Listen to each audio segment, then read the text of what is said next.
Ready? What's up, guys? It's Mickey. I'm here in Boise, Idaho, and I'm with Alicia of Wrathgate Reptiles. So, what are you working with here? Looks like you got some New Caledonian stuff. Yep. So right now we're currently working with, we have a few gargoyle projects going, some crested geckos, and then hopefully this year we will be breeding bearded dragons. Oh, nice. What we originally had planned to start with. But we've got a lot of things growing out and everything, so we should have quite a few fun projects this year. So how long have you been at it? So I got my first bearded dragon 8 years ago from Petco. Obviously, you know how that goes. Started getting into bearded dragons, met Tracy. She kind of got me more into like the genetics and everything of it. And as I learned more about dragons, I kind of discovered geckos. And love Tracy. She's my dragon mom. She's my favorite human in the whole world. Tracy, if you're watching us, we love you. I had a friend who was breeding gargoyles, and she was rehoming one, and so I ended up buying him, and he was one of my first breeders.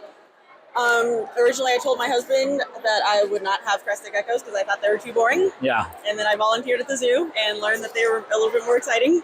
And now we probably have more crested geckos than anything. So the thing I like about gargoyle geckos is gargoyle geckos are like, they're kind of a cool cross between a crested gecko and a bearded dragon. Definitely. They're definitely my favorite gecko. They're a little bit more attitude, for sure. And I like that they kind of look more like dinosaurs. Oh, yeah. But husband definitely prefers the droopy geckos.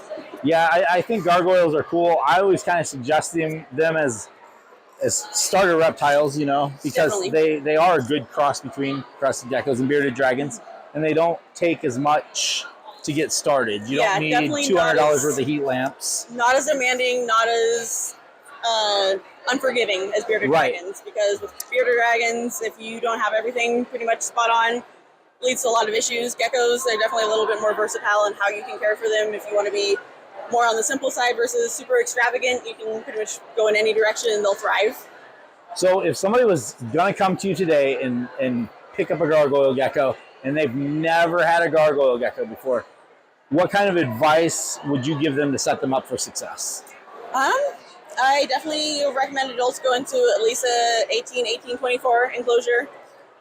Depending on how good you are at keeping plants alive. I am not, but if you can keep plants alive, definitely bioactive is the way to go. Makes life a little bit easier. I prefer feeding gargs, bugs a couple times a week. They're definitely more bug oriented, as well as the Pangea and Rapashi is kind of what we use. We do a mix of both. Depending on where you live, Idaho's super dry, so you definitely have to spray them pretty often. We get super cold winters, so most of the time, if you just have 1 or 2 geckos, in an individual tank, so you definitely want some sort of low supplemental heating. And I don't think UVB is a bad thing to add. I think, it's one of those things that can be optional, but if you're doing a day-night cycle on a tank anyways, then might as well throw on a little Arcadia. I don't think UVB is bad for anything, really. Definitely not. I don't try to upsell people on it, but it's like, if you've got it, put it on the animal. I mean, because we all thrive in sunlight. That's why we're all on the planet.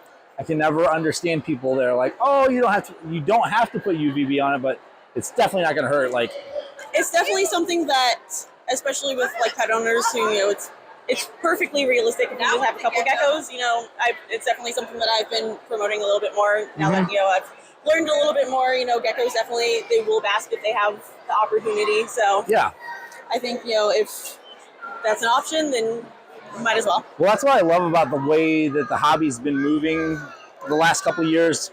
We're really getting better about setting animals up naturally. Definitely. I'm so happy to see I'm not against anybody keeping reptiles in racks or whatever you do, but it's really great seeing people move towards setting them up like they're out in the wild.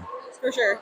And like with the dragons, I definitely keep more of a simple setup just because of how demanding they are as far as cleaning and everything goes. But they're all fun, and they're definitely a little bit more work. But all right, Alicia. So how do people get a hold of you? So we're mostly present on Facebook and Instagram. You can pretty much get a hold of me anytime, day or night, mostly night. And even if you're not buying from me, I'm always happy to answer questions and help with advice. Awesome. Well, thank you so much. Thank you so much. Love doing the show.